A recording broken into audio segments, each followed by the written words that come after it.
आदिलम आदिनाथ भगवान की, वर्तमान शासनिक महावीर भगवान की, आचार्य वर्षेश्वर विश्व सागर जी महाराज की, अहिंसा में विश्व धर्म की।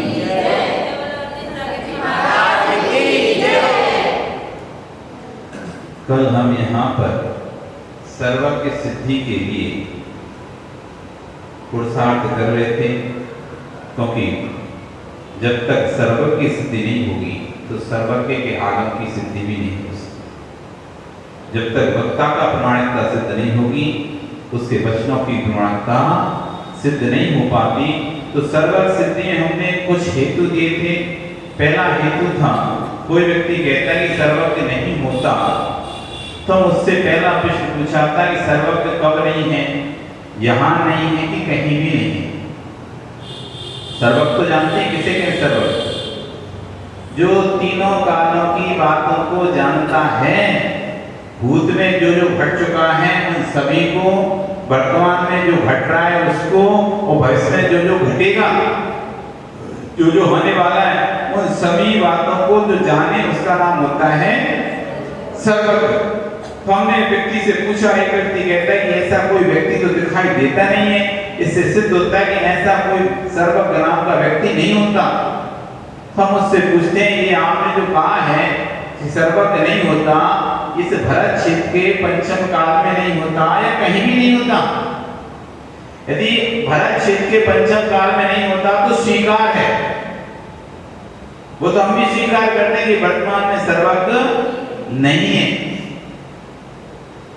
लेकिन कहीं नहीं है ये स्वीकार नहीं है। वो कहता नहीं कहीं भी नहीं है। अच्छा, कहीं भी नहीं है तो वर्तमान में नहीं है कि भूत में भी नहीं थे या भविष्य में नहीं होंगे। कुछ चीजें तो वर्तमान में, जैसे आपका कोई सीजन आता है, एक फसल का सीजन होता है, उसी सीजन में रहती, फिर नहीं रहती पूरे वर्ष में, कहीं भी नहीं रहती। उस सीजन, वो एक सीजन ही है उसी से, तो ठीक है, इस सीजन में नहीं है, वर्तमान काल में कहीं भी नहीं है, ठीक है, मानते हैं। क्या भूत में नहीं थी? तो बोलता है हाँ, भूत में भी नहीं थी। तो क्या भविष्य में नहीं होगी? हाँ, नहीं होगी, भविष्य नहीं होगी। आपने भूत भी जान लिया, वर्तमान भी जान लिया और भविष्य जान लिया, तो अब तो सर्वज्ञ आप ही हो गए। तो हमारी सर्वज्ञ की डेफिनेशन क्या है? जो भूत भविष्य वर्तमान को जाने वही तो सर्वज्ञ होता है। तो जो इसका मतलब कि कोई व्यक्ति है कि भूत भविष्य वर्तमान तीनों को जानता है, वो आप हैं। आपने तो भूत भविष्य वर्तमान तीनों को जान लिया ना, कि ना तो है, ना थे और ना होंगे। कैसे जाना है? कोई ज्ञान से जाना ना आपने, तो आपका ज्ञान तो बस हम तो उसी सर्वज्ञ उसी को मानते हैं जिसके ज्ञान में तीनों कालों की बातें झलकती हों। तो ऐसा कोई व्यक्ति तो आप ही सिद्ध कर दिया। आप खुद है तो बस, जब आप है तो कोई और भी हो सकता है, इसकी सर्वज्ञ सिद्धि होती। फिर दूसरा हेतु हमने दिया, सर्वज्ञ सिद्धि में बिना संगी के कोई संज्ञा नहीं होती। जो जो नाम हम लेते हैं, जो भी हम संज्ञा लेते हैं, वो किसी ना किसी उस नाम का कोई ना कोई संगी होता है, कोई ना कोई संगी होता है उस नाम का। आप को भी संज्ञा बोलेंगे, आपने बोला आम, आम नाम की कोई वस्तु होगी तभी आम नाम की संज्ञा है। आज होता पानी, पानी नाम की कोई वस्तु है तभी पानी संज्ञा है। सर्वज्ञ, सर्वज्ञ नाम की कोई वस्तु होना चाहिए तभी सर्वज्ञ संज्ञा है। यदि वस्तु नहीं होती तो संज्ञा भी नहीं होती। बिना संज्ञा के, बिना संगी के कोई भी संज्ञाएं नहीं होती। जगत में जितनी भी संज्ञाएं, जितने भी नाम हैं, उस नाम की कोई ना कोई वस्तु जरूर है तभी वो नाम है। आप ऐसा कोई भी नाम बता दीजिए कि जो नाम तो है लेकिन वस्तु नहीं हो। नाम तो हो लेकिन वस्तु ना हो, ऐसा कोई नाम बताएं। जब प्रश्न किया हमने तो सामने वाला कहता है ठीक है बताते हैं, गधे के सींग। देखो हमने नाम बताया गधे के सींग। गधे के सींग तो होते नहीं, देखो नाम संज्ञा तो है लेकिन संगी नहीं है। गधे के सींग नाम की कोई वस्तु है? गाय के सींग है, बैल के सींग है, आप गधे के सींग लेके आओ तो हम उससे कहेंगे गधे के सींग नाम की वस्तु भले नहीं है लेकिन गधे का गधा और सींग ये दोनों जरूर है, तभी गधे के सींग नाम की संज्ञा उत्पन्न हुई है। यदि गधा नहीं होता और सींग भी नहीं होता तो आप गधे के सींग भी नहीं बोल सकते थे। गधे के सींग बोलने के लिए कहीं ना कहीं कोई गधा होना जरूरी है और कहीं ना कहीं कोई सींग होना जरूरी है, तब तो आप गधे के सींग बोल रहे हो। इसलिए कोई ना कोई संज्ञा जब तक नहीं होगा तो कोई संज्ञा नहीं हो सकती। इसलिए सर्वज्ञ है क्योंकि संज्ञा है, दिखाई भले नहीं दे रहा आपको लेकिन संज्ञा है, इसका मतलब है कि संगी कोई ना कोई जरूर होना चाहिए। इस प्रकार सर्वज्ञ की सिद्धि हमने उसे दो हेतु दिए थे। तीसरा हेतु सूक्ष्म, अंतरित और विविध तीन प्रकार के पदार्थ होते जगत में। सूक्ष्म पदार्थ जो आंखों से दिखाई नहीं देते उन्हें कहते हैं सूक्ष्म पदार्थ। छोटे पदार्थ, बारीक पदार्थ जो चर्म चक्षु से दिखाई नहीं देते, सामान्य चश्मे से आपको नहीं दिखाई देते, लेकिन वही यदि मोटा सूक्ष्मदर्शी लेंस लगा दिया तो वही छोटे छोटे जीव उसमें दिखाई देंगे। और ज्यादा पावरफुल वाला लेंस हो तो और दिखाई देने लगते, और ज्यादा माइक्रोस्कोप जिसे अपन बोलते हैं, जितना ज्यादा पावरफुल माइक्रोस्कोप होता है उतने ज्यादा सूक्ष्म जीव दिखाई देते नहीं देते। जितना आपको आता ना दूरबीन, यहाँ से दूर की चीज नहीं दिखाई देती, लेकिन जैसा आप दूरबीन महंगे से महंगा दूरबीन लाओ तो 1-1 किलोमीटर की दूर की चीज दिखाई देती है। पहले के राजा महाराज जब लड़ाई करते थे तो सेना को देखते थे कहां से सेना है, तो एक ऐसा लंबा सा खोलते थे, सेना से देखते थे कि सेना कहां है। दूर से तो समझ नहीं आ रहा था, आंखों से समझ नहीं आता था, लेकिन दूरबीन से जो सूक्ष्म जो दिखाई नहीं दे रहा था वो भी उसमें से दिखाई देने लगता था। तो कोई ना कोई उपकरण जगत में ऐसा है कि जिसके कारण से जब आप सूक्ष्म वस्तु देख सकते हैं, ये होती है सूक्ष्म वस्तु है। तो जो सूक्ष्म वस्तु उनको, और जो अंतरित हो गए, मतलब काल कवलित हो गए, जैसे राम कृष्ण दादा परदादा अभी काल से चले गए, मतलब अभी है नहीं वर्तमान में, लेकिन थे, ऐसी वस्तुओं को कोई जानता है। सूक्ष्म अंतरित चले गए, जो पहले थे भूत में थे लेकिन वर्तमान में अभी नहीं है, लेकिन उनको ऐसे पदार्थ, 3 प्रकार के पदार्थ होते हैं। जैसे आप कह रहे हैं महावीर हुए थे, अब कैसे गए महावीर हुए थे? कोई ने तो देखा हो ना वो महावीर को, राम हुए, महावीर हुए, कृष्ण हुए, तो कोई ना कोई ने तो देखा होगा। आज तो किसी ने नहीं देखा उनको, राम हुए महावीर हुए, तो कैसे माने? आप किसी को कहते ना तो हमारे दादा थे, हमारे दादा हुए थे, तो किसने देखा तुम्हारे दादा को? नहीं देखा ना, हमने तो देखे नहीं है, फिर भी हम मानते हैं अंतरित पदार्थ है। काल में अंतरित हो गया। और विविध पदार्थ, तीसरा सूक्ष्म अंतरित और विविध पदार्थ, दूरवर्ती, सूक्ष्म अंतरित और दूरवर्ती, दूरवर्ती पदार्थ जो बहुत दूर स्थित है, जो यहाँ से नहीं दिखाई दे सकता। यहाँ से आपको कुछ बिहार दिखाई देता है क्या? यहाँ से आपको दिल्ली दिखाई दे रहा है क्या? यहाँ से कोई दूसरे देश दिखाई दे रहे हैं क्या आपको? दूरवर्ती है। यहाँ से सुमेरु पर्वत दिखाई दे रहा है क्या? यहाँ से नंदीश्वर जीव दिखाई दे रहे हैं क्या? यहाँ से स्वर्ग मोक्ष दिखाई दे रहे हैं क्या? यहाँ से नरक दिखाई दे, जो बहुत दूर है, जो आंखों से नहीं दिखे। ऐसे 3 प्रकार के पदार्थ होते हैं। एक सूक्ष्मवर्ती पदार्थ, एक अंतरित पदार्थ जिन्हें विविध भी बोलते हैं, और तीसरा होता है दूरवर्ती पदार्थ। अन्वयत्वादिवतोगन्यो, ये तीनों पदार्थ किसी ना किसी अनुमान के विषय हैं। जैसे कि एक पर्वत पर अग्नि लगी हुई है, आग लगी हुई है, आपको आग नहीं दिखाई दे रही, लेकिन फिर भी आप आग पहचान सकते हैं, नहीं पहचान सकते? कैसे? धुएं से। तो जो वस्तु नहीं देखी जाती उसके अनुमान के द्वारा उसे जाना जाता है। तो आप अनुमान से जान रहे हैं, तो लेकिन कोई ऐसा व्यक्ति भी तो होगा ना जो उसे डायरेक्ट जान रहा होगा। आप भले अनुमान से जान रहे हैं, आप वहां तक नहीं पहुंच पा रहे, पर्वत की चोटी तक नहीं पहुंच पा रहे जहां पर आग लगी हुई है, आपको आग नहीं दिखाई दे रही, तो आप तो अनुमान से जान रहे हैं धुआं निकल रहा है, तो अनुमान से जान रहे हैं कि आग है। लेकिन कोई ऐसा व्यक्ति जरूर है जो इसको डायरेक्ट देख रहा है, साक्षात देख रहा है। पर्वत पर रहने वाला कोई व्यक्ति तो होगा उसको देख रहा होगा, जिसके वो ज्ञान का सीधा ज्ञान का विषय। ऐसे ही जो सूक्ष्म अंतरिक्ष दूरवर्ती पदार्थ हैं वे अनुमान के विषय हैं। जैसे मेरे दादा के दादा थे, कैसे थे? क्योंकि मैं हूं, अनुमान लगाता हूं जब मैं हूं तो मेरे दादा के दादा होंगे। अनुमान से सब जाता है मेरे पूर्वज थे, मेरे पूर्वज थे। तो पहला अनुमान से दूरवर्ती पदार्थों से निकली, मतलब अंतरिक्ष पदार्थों से निकली। जब दूसरा नगर है जो हमको यहाँ से दिखाई दे रहा, तो फिर कोई ऐसा नगर भी होगा जो बहुत दूर होगा, जहां तक हमारी पहुंच नहीं होगी। सुमेरु पर्वत आदि, नंदीश्वर द्वीप आदि, जब ये सामने ऐसे बहुत सारे क्षेत्र हैं जहाँ पे आज तक आप गए नहीं, तो आप नहीं गए या आप नहीं पहुंचे तो क्या वो क्षेत्र नहीं है क्या? है। जब वो क्षेत्र है तो अनुमान लगा सकते हैं कि और भी ऐसे क्षेत्र होंगे जहां पर हम आज तक नहीं गए। ऐसे क्षेत्र होंगे जहां पर हम आज तक नहीं गए हैं, क्योंकि अब जो हम इतने पास के क्षेत्र पूरे नहीं घूम पाए हैं, तो ऐसे बहुत सारे क्षेत्र छूट गए जहां पर हम आज तक नहीं गए, इसलिए दूरवर्ती क्षेत्र भी होते हैं। पर हम नहीं गए इसका मतलब कि कोई नहीं गया।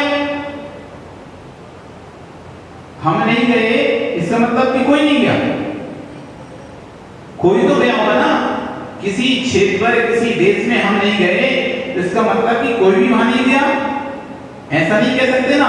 कोई है, कोई तो होगा जो वहां गया होगा। जब क्षेत्र है तो कोई ना कोई वहां गया होगा, यानी अनुमान से सिद्धि लगे रहे, क्योंकि कई जगह पे हम जाते हैं तो दूसरा नहीं जा पाता, तो कई जगह ऐसी होगी जहां दूसरा गया होगा, हम नहीं गए। तो कोई ऐसा व्यक्ति होगा जो कहीं से सबको देख रहा होगा।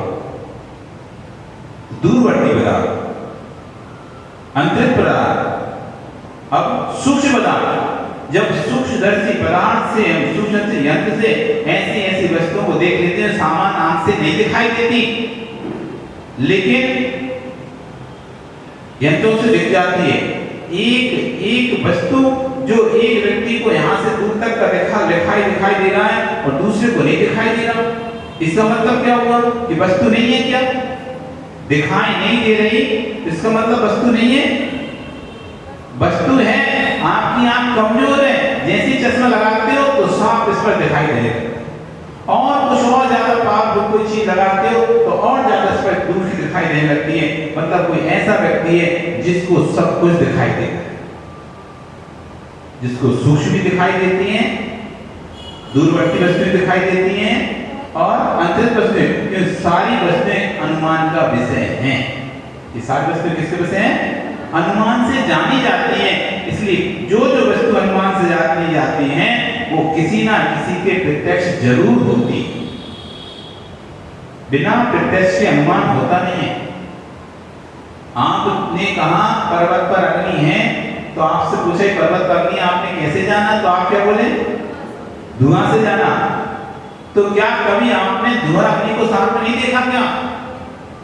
तभी तो आपने कभी ना कभी तो धुएं और अग्नि को आपने साथ में देखा होगा, अथवा जिसने आपसे अनुमान करके बताया कि देखो हम पर्वत पर लगे धुआं है, तो उसने प्रत्यक्ष में देखा होगा। जब तक हम देखे नहीं होते धुएं अग्नि को साथ के, तब तक कैसे रहते कि ये धुआं अग्नि का है। तो जो अनुमान के विषय वो किसी ना किसी के प्रत्यक्ष विषय हैं। इसलिए कोई ना कोई सर्वज्ञ है जो भूत में अंतरित हो गए ऐसे पदार्थों को, जो सूक्ष्म पदार्थ हैं और दूरवर्ती पदार्थ हैं, इन सबको जानता है। ऐसा कोई ना कोई पुरुष जरूर है, क्योंकि सारे पदार्थ अनुमान के विषय बनते हैं, इसी सर्वज्ञ होता है। तीसरी सर्वज्ञ सिद्धि, ये सूक्ष्म पदार्थ किसी ना किसी के अनुमान के विषय जरूर है।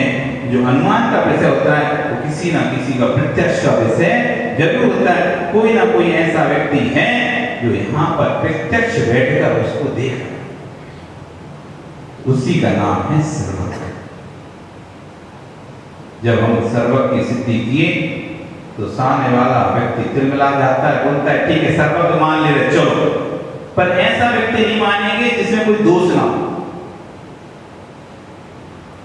ऐसा व्यक्ति नहीं स्वीकार कर सकते जो बिल्कुल निर्दोष हो, जिसमें सुधा, तृषा, पिपासा, जरा, आतंक, बुढ़ापा, राग, पत्नी स्वरूप कोई प्रकार के दोष ना हो, ऐसा व्यक्ति नहीं देखा जा सकता। फिर उससे कहते हैं ऐसा व्यक्ति भी है। कैसे है? देखो, एक सोना शुद्ध, एक उससे कम शुद्ध और एक उससे कम शुद्ध, एक अशुद्ध, अनेक प्रकार के सोने के भेद होते हैं। जैसे जैसे खदान से निकाला अशुद्ध सोना भी जैसे जैसे ताप पर चढ़ाया जाता है, ताप पर चढ़ जाता है, वैसे वैसे शुद्धता को प्राप्त करता चला जाता है। जो अशुद्ध दिख रही है तो नियम से कोई ना कोई शुद्ध वस्तु होनी चाहिए। जहां अशुद्धि दिख रही है, डिफरेंट वेरिएशन दिख रहे हैं, 22 कैरेट का सोना, 20 कैरेट का सोना, 18 कैरेट का सोना, तो जहां पर वेरिएशन दिखाई दे रहे हैं तो मतलब जहां पे मध्यम हिस्से हैं तो नियम से कोई लास्ट का और कोई फर्स्ट जरूर होना चाहिए, कोई आखिरी और कोई पहला स्थान जरूर होता है, तभी तो मध्यम स्थान बनते हैं। कोई आखिरी कोई पहला होना चाहिए तभी मध्यम स्थान बनते हैं। आप मध्यम स्थान को स्वीकार करते हो तो आपको आखिरी और पहला भी स्वीकार करना पड़ेगा। जगत में आप देख रहे हैं कोई अधिक ज्ञानी है, कोई कम ज्ञानी है, कोई और कम ज्ञानी है, कोई और ज्यादा ज्ञानी, तो कोई ऐसा ज्ञानी भी होगा जो संपूर्ण पदार्थों को जानता हो, कोई ऐसा व्यक्ति होगा जो बिल्कुल भी नहीं जानता, क्योंकि बीच ही स्टेज दिखाई दे रही है ना। तो ऐसे कोई कम, किसी में कोई दोष है, किसी में कम दोष है, किसी में अधिक दोष है, कोई और कम दोष है, कोई कम दोष, तो जो वेरिएशन दिखाई दे रहे हैं दोषों के, किसी में क्रोध कम आता है, किसी में मान कम है, किसी में मायाचारी कम है, किसी में लोभ कम है, तो जो वेरिएशन दिखाई दे रहे हैं दोषों के, इसका मतलब ये कि मध्यम भाग है तो नियम से कोई प्रथम और कोई अंतिम भाग जरूर होना चाहिए, तभी मध्यम भाग बनेगा, नहीं तो मध्यम भाग नहीं बन सकता। यदि आपके कोई गए हम बीच के बेटे हैं, मतलब हम बीच के बेटे हैं, इसका मतलब क्या हुआ? हम बीच के बेटे हैं मतलब एक हमसे कोई ऊपर है और कोई एक हमसे नीचे, तभी तो बीच के कहलाएंगे।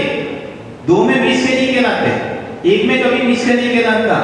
तो वेरिएशन जो आता है बीच में होता है, एक में कोई वेरिएशन नहीं है, लास्ट में कोई वेरिएशन नहीं है।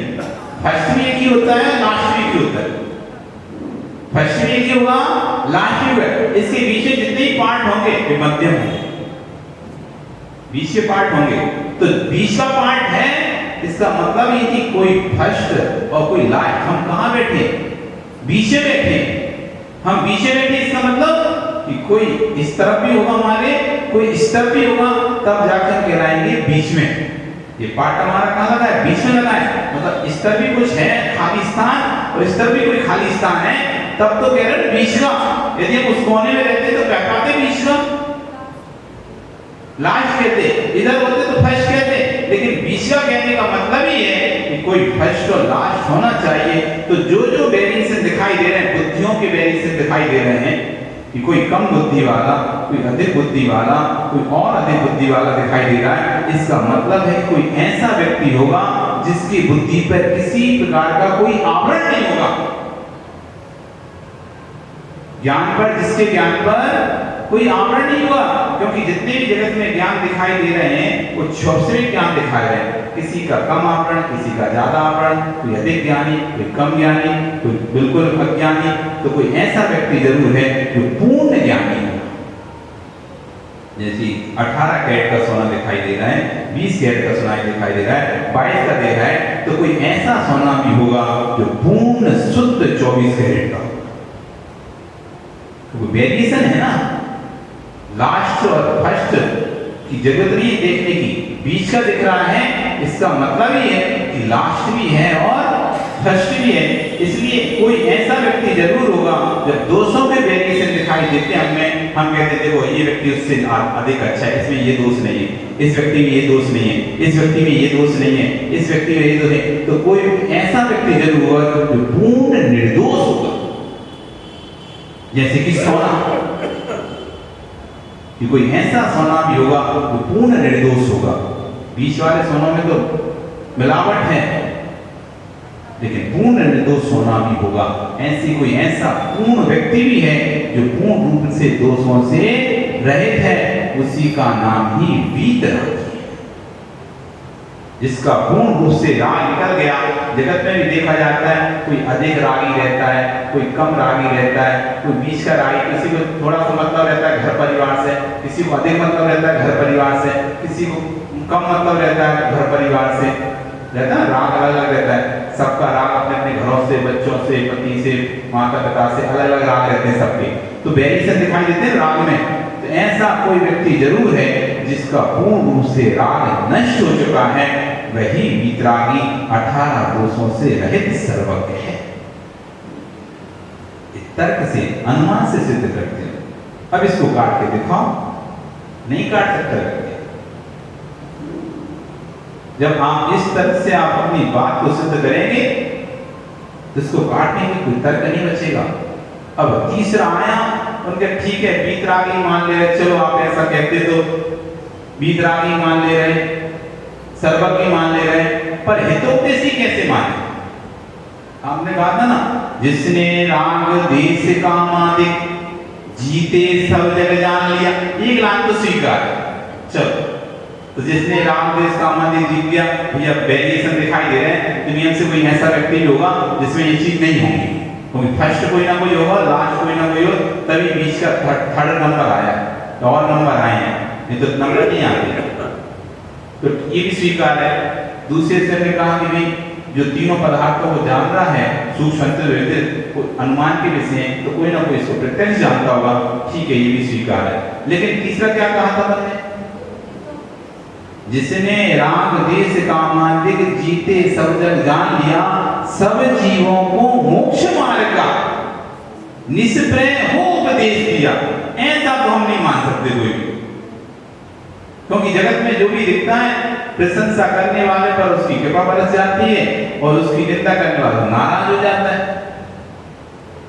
तो निष्प्रय होकर जो सबके लिए कल्याण को उपदेश दे, ऐसा व्यक्ति तो नहीं मान सकते, क्योंकि हर व्यक्ति उसी को ही कल्याण को, उसी के लिए उपदेश देता है जो उसको मानता है। जो उसको नहीं मानता उसके लिए कौन उपदेश देता है? कोई उपदेश नहीं देता। तो ऐसा कोई व्यक्ति नहीं हो सकता। तब आचार्यगण कहते हैं नहीं, जो निर्दोष हो जाता है, जिसमें से दोष निकल जाते हैं, जो वीतरागी हो जाता है, फिर उसके अंदर ये भाव नहीं रहता कि कौन शत्रु है और कौन मित्र है। उसके उपदेश तो मृदंग के समान होते हैं। मृदंग जानते हो? ढोलक, जैसे कि ढोलक उसको बजाने वाला शत्रु हो या मित्र हो, ढोलक से चाहे कोई द्वेष करता हो, चाहे किसी को ढोलक पसंद हो, तो द्वेष करने वाला थाप मारेगा तो आवाज देगी नहीं देगी, और उससे राग करने वालों से थाप मारेगा तो आवाज देगी नहीं देगी कि ये देखिए कौन थाप मार रहा है। नहीं, वो तो जो भी उसे थाप मारता है स्वतः ही बजना प्रारंभ हो जाती है। अपना शब्द जैसे कोई भी थाप मारे, चाहे शत्रु थाप मारे, चाहे मित्र थाप मारे, चाहे उससे द्वेष करने वालों से थाप मारे, चाहे उससे राग करने वालों से थाप मारे, वो तो अपनी आवाज जो स्वाभाविक आवाज है वही निकालती है।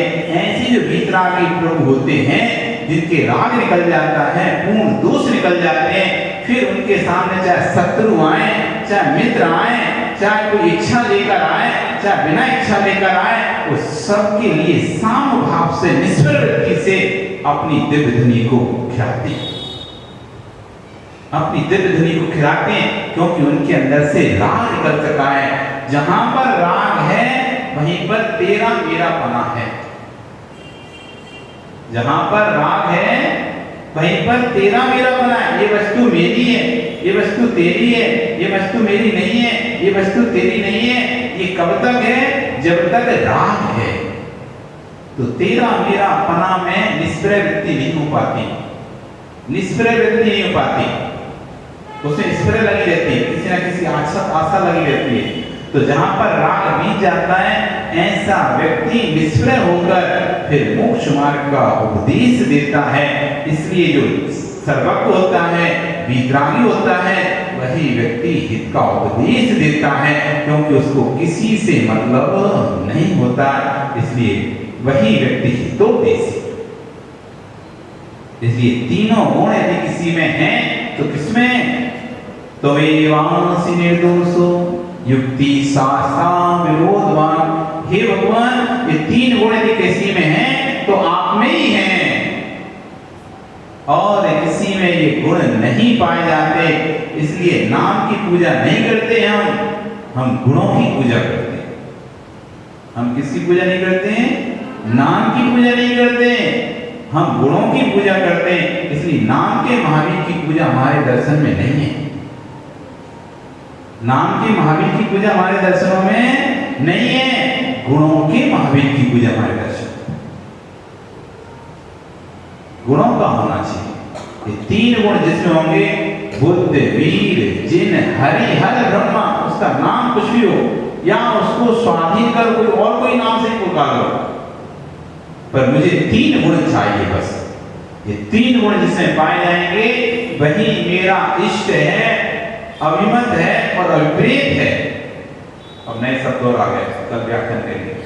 इष्ट, अभिमत, अभिप्रेत, ये तीन प्रकार के भगवान होते हैं। कितने प्रकार भगवान होते हैं? तीन। इष्ट, अभिमत, अभिप्रेत। हाँ, अब नए नए शब्द सुन रहे तो अब नए नए कह रहे हैं, ज्ञान के सब शब्द है। यदि ये तीन प्रकार का भगवान नहीं है, भगवान में तीन गुण नहीं है, या ये तीन विशेषताएं आप भगवान में नहीं देख पाते, तो भगवान में आपको पता चल पाएगा। आपके आराधना में तीन बातें होना चाहिए, इष्ट, अभिमत और अभिप्रेत। अभिमत, अभिप्रेत, ये तीन बातें आपकी आराध्य में होना चाहिए। जब तक ये तीन बातें आपके आराध्य में नहीं है तो आपका आराध्य नहीं। अब कौन सी तीन बातें, इनको हम कल फिर समझेंगे, आज आपका समय होगा। पर याद रहे तो पुनः हम बिना इन तीन बातों को, इस परमात्मा की जब तक परमात्मा की सिद्धि अच्छी तरह से नहीं करोगे ना, तो उसके द्वारा कथनों की सिद्धि कैसे करोगे? कथन तो बाद में आते हैं, पहले व्यक्ति आता है, तो पहले व्यक्ति की सिद्धि होनी चाहिए। आज अपने वितराग सर्वज्ञ हितोपदेशी सिद्धि की है। कल हम इष्ट, अभिमत और अभिप्रेत तीन बातों समझेंगे। तीन क्या है? जब तक ये तीन चीजें नहीं है तो आप आपको व्याख्यान नहीं कर सकते प्रभु के बारे में। आप अपने ये नहीं कह सकते मेरा भगवान है। ये तीन बातों का ज्ञान होगा तभी आप कह सकते हो महावीर स्वामी हमारे तीर्थंकर हैं। और ये तीन बातों का ज्ञान नहीं है तो आप ये नहीं कह सकते महावीर स्वामी मेरे तीर्थंकर हैं। इसलिए हम कल समझेंगे तीन बातें, इष्ट, अभिमत और अभिप्रेत। नमो हरिंताण, नमो सिद्धांत, नमो आय ज्ञान, नमो